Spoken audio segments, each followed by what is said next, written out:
जय महाराष्ट्र मित्रांनो, पुन्हा एकदा स्वागत आहे तुमचं आपल्या यूट्यूब चॅनलवर. तर मित्रांनो, आज आपण इयत्ता 10वीचा मराठीचा पेपर डिस्कस करणार आहोत. मित्रांनो, हा 2024चा पेपर असणार आहे, म्हणजेच गेल्या वर्षीचा पेपर असणार आहे. मोस्ट इम्पॉर्टंट पेपर आहे मित्रांनो. तुम्ही पाहू शकता 1/3/2024 म्हणजे 1 मार्च 2024चा पेपर असणार आहे. हा मराठी फर्स्ट लँग्वेज प्रथम भाषा 1चा पेपर आहे मित्रांनो. मित्रांनो, काही सूचना दिलेल्या आहेत ते तुम्हाला वाचून घ्यायच्या आहे मित्रांनो. प्रश्नानुसार कृती, व्याकरण यामधील आकृत्या काढायच्या आहेत मित्रांनो. तुम्हाला आकृत्या पेनने काढाव्यात, म्हणजे आकृत्या तुम्हाला पेनने काढाव्याच्या आहेत किंवा पेन्सिलने काढल्या तरी चालतील मित्रांनो. उपयोजित लेखनासाठी आकृतीची गरज नाही असे त्यांनी सांगितले आहे मित्रांनो. यामध्ये उत्तर वाचून त्या उत्तरांचा सारांश लिहायचा आहे मित्रांनो. प्रश्न विभाग 5 मध्ये प्रश्न 5, त्यानंतर स्वच्छता, नीटनेटके व लेखनानुसार लेखनाकडे जाणीवपूर्वक लक्ष द्यावे असे म्हटले आहे त्यांनी मित्रांनो. तर इथे तुम्ही पाहू शकता विभाग 1 गद्य दिलेला आहे. उत्तराच्या आधाराने सूचनेनुसार कृती करा. मित्रांनो, व्हिडिओमध्ये पुढे जाण्या अगोदर तुम्हाला एक सांगतो, बरेचसे विद्यार्थी आपल्या व्हिडिओ कमेंट करतात, या विषयाची प्रश्नपत्रिका द्या, त्या विषयाची द्या. तर मित्रांनो, मी एवढं सांगतो, सर्व विषयांच्या प्रश्नपत्रिका ह्या आपल्या यूट्यूब चॅनलवर ऑलरेडी अपलोडेड आहेत मित्रांनो. तिथून तुम्ही पाहून घेऊ शकता.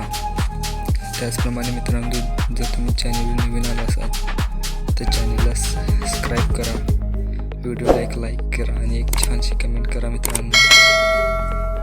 चला पाहूया. विभाग 1 गद्य दिलेला आहे. उत्तराच्या आधारे सूचनेनुसार कृती करा. ते उत्तर लिहायचे मित्रांनो. हे उत्तर तुम्हाला उत्तरावरून लिहायचे. उत्तर थोडक्यात दाखवून देतो मित्रांनो.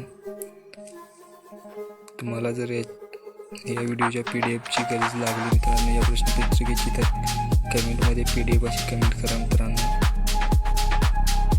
उत्तर खूप मोठा आहे. त्यानंतर आकृती पूर्ण करावून दिले आहे. वाट पाहण्याशी निगडीत असलेल्या भावना हे मित्रांनो तुम्हाला उत्तरावरून लिहायचे आहे. त्यानंतर सोमत देखील तुम्हाला उत्तरावरून लिहायचं आहे मित्रांनो. वाट पाहणं ही गोष्ट एरवी सुखाची थोडीच असते, यावर तुम्हाला सोमत लिहायचे आहे मित्रांनो.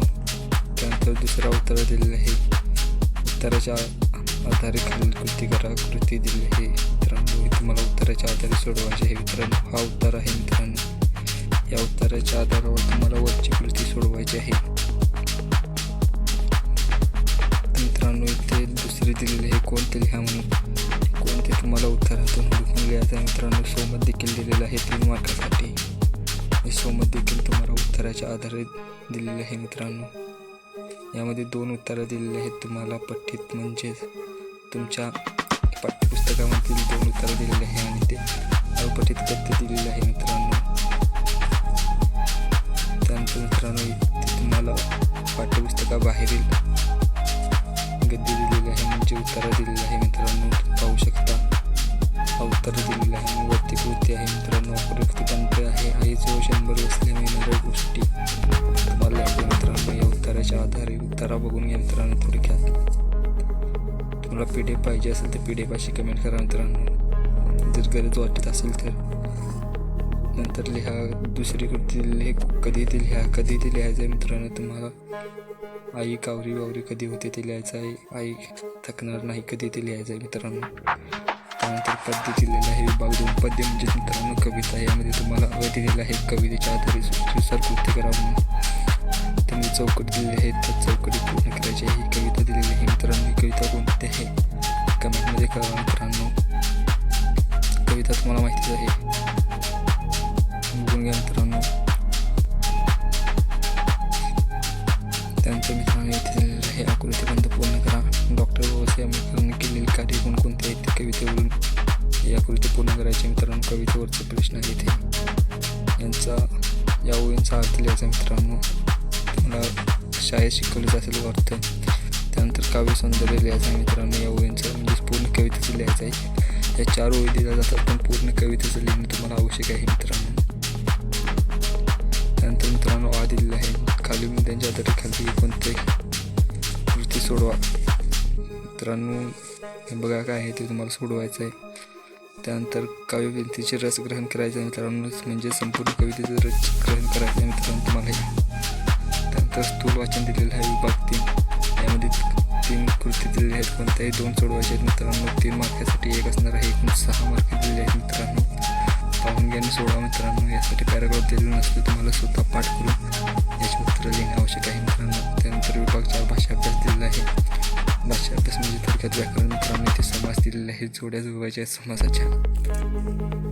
अनुसार बघून घ्या मित्रांनो एकदा. त्यानंतर शब्दसिद्धी खाली शब्दांचे वर्गीकरण तक्ता पूर्ण करायचं आहे मित्रांनो. तुम्हाला 4 शब्द दिलेले आहेत, 3 बॉक्समध्ये 4 शब्द भरायचे आहेत मित्रांनो. त्यानंतर वाक्यप्रचार लिहिले आहे, कोणत्याही 2 वाक्यप्रचारांचा अर्थ सांगून वाक्य उपयोग करायचा मित्रांनो. इथे 4 वाक्यप्रचार दिलेले आहेत, त्यांचा अर्थ सांगायचा आहे नाही, तुम्हाला वाक्यात उपयोग करून लिहायचा आहे मित्रांनो. त्यानंतर भाषिक कीटकांवर आधारित होते शब्द संपत्ती दिली आहे. शब्द समानार्थी शब्द लिहायचे, विरुद्धार्थी शब्द लिहायचे आहेत मित्रांनो. वचन बदलायचं आहे ते. 2 अर्थपूर्ण शब्द तयार करा म्हटलेला आहे मित्रांनो रखवालदारपासून. तर इथे दुसरा लेखन नियमानुसार लेखन करायचं आहे. चुकीचे शब्द उठून दुरुस्त करा म्हटलेलं आहे मित्रांनो वाक्यातील. कोणतेही 2 सोडवायचे मित्रांनो. 4 कोणतेही 2 वाक्यामध्ये चुकीचे शब्द जे असतील ते दुरुस्त करून लिहायचे मित्रांनो. 4 लिहिले तरी काय हरकत नाही मित्रांनो. विरामचिन्ह ओळखायचे मित्रांनो. स्वल्पविराम दिले आहे, ते दुहेरी अवतरण चिन्ह दिले आहे मित्रांनो. त्यानंतर पारिभाषिक शब्द आहे मित्रांनो. याला टॅक्सला काय म्हणतात लिहा मित्रांनो. एक्झिबिशनला काय म्हणतात लिहा मित्रांनो. तुम्हाला माहीत नसेल ते गुगलवर टाकून लिहा मित्रांनो. नंतर उपशीचे लेखन दिलेले आहे, पत्र लेखन करायचं आहे तुम्हाला. एक निवेदन दिलेलं आहे आणि त्याखाली कुठलीही कृती करा म्हणून सांगितलेलं आहे मित्रांनो. हे निवेदन बघून या मित्रांनो एक व्यावशा. त्यानंतर कृती 2 दिलेली आहे मित्रांनो. इथं सारांश लिहायचा आहे मित्रांनो. तुम्हाला एकूण सारांश आहे बघा. त्यानंतर खाली कोणत्याही 2 कृती सोडवायच्या मित्रांनो. जाहिरात लेखन, बातमी लेखन आणि कथा लेखन यामधील तुम्हाला जे सोपं वाटतं ते करायचं आहे मित्रांनो तुम्हाला. त्यानंतर लेखन कौशल्य आहे मित्रांनो. खाली लेखन प्रकारांपैकी कोणतीही एक कृती सोडावून सांगितलेलं आहे. प्रसंग लेखन करायचं आहे तुम्हाला, किंवा आत्मकथन करायचं आहे, किंवा वैचारिक लेखन करायचं आहे मित्रांनो. हे सर्व एवढं सुद्धाच्या पेपरमध्ये. जर तुम्हाला व्हिडिओ जर हे आवडला असेल तर व्हिडिओला लाईक करा. चॅनल नवीन आला असेल तर चॅनलला सबस्क्राईब करा. PDF पाहिजे असेल तर PDF कमेंट करा. जर आवश्यकता वाटली तर PDF तुम्हाला लगेच देईल तुम्हाला लिंक त्याची. तर पुन्हा भेटू एका नवीन आणि इंटरेस्टिंग व्हिडिओसोबत.